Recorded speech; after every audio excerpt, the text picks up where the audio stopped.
কোন আমল করলে আপনার ঋণ থাকবে না, আপনার টেনশন থাকবে না, বৃষ্টির মতো টাকা আসতে থাকবে।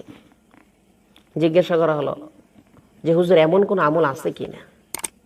আরে ভাই, কোরআনের ভিতরে এমন কি নাই? জিজ্ঞাসা করা হলো। যাই হোক, প্রশ্ন ছিল কোন আমল করলে কোনো ঋণ থাকবে না, টেনশন থাকবে না, অভাব থাকবে না। হ্যাঁ, ছোট্ট একটি আমল। এই আমলটা যদি আপনি 40 দিন করতে পারেন, আপনার কোনো ঋণ থাকবে না, আপনার কোনো টেনশন থাকবে না, টাকা বৃষ্টির মতো আসতে থাকবে। ছোট্ট একটি আমল, আপনি করে দেখেন। আপনি করে দেখেন, আপনার কোনো ঋণ থাকবে না, কোনো টেনশন থাকবে না, কোনো চিন্তা থাকবে না। মানুষ কখন টেনশন হয়? যখন তার ঋণ থাকে। মানুষ কখন টেনশন হয়? যখন তার ঋণের বোঝা তার মাথার উপর এসে চাপে। মানুষ চিন্তা করতে থাকে, কি করব, কোথায় পাবো টাকা, কোথায় পাবো পয়সা। কিন্তু দেখা গেছে আমরা কোরআন থেকে ব্যাখ্যা না নিয়ে আমরা দুনিয়ার পিছে দৌড়াচ্ছি।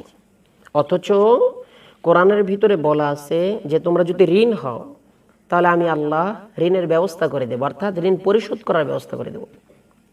তোমাদের যদি টাকা পয়সার দরকার হয়, আমি আল্লাহ তোমাদেরকে টাকা পয়সার ব্যবস্থা করে দেব।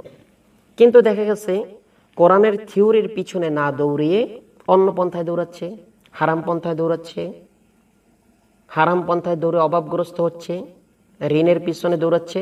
যেমন দেখা যায়, হ্যাঁ, আমরা গ্রামে দেখতে পাই যে অনেক সময় মানুষে কিস্তিতে লোন উঠিয়ে থাকে, টাকা উঠিয়ে থাকে। দেখছি তারা আরো সামনে আস্তে আস্তে ঋণ হয়, অভাবগ্রস্ত হয়, মানুষ আস্তে আস্তে আরো নিচে নেমে যায়। দেখা যাচ্ছে লাভের জন্য আনে, কিন্তু দেখা যায় তার লস হয়ে যাচ্ছে। অথচ কোম্পানি অনেক লাভবান হয়, কিন্তু ব্যক্তি অভাবগ্রস্ত হয়ে যায়। হ্যাঁ, কথা সামনে নয়।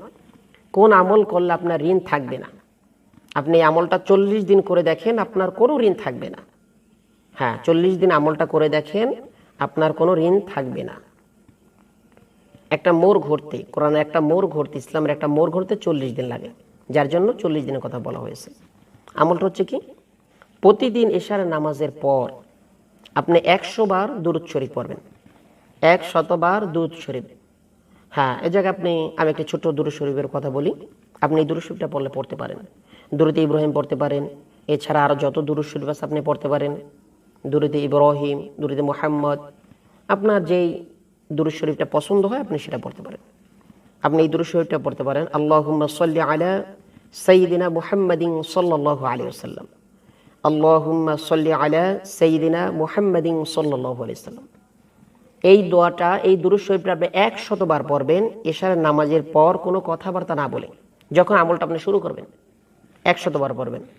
100 বার পড়ার পর 499 বার আপনি পড়বেন লা হাওলা ওয়ালা কুওয়াতা ইল্লা বিল্লাহ, লা হাওলা ওয়ালা কুওয়াতা ইল্লা বিল্লাহ। এই দোয়াটা 499 বার পড়বেন।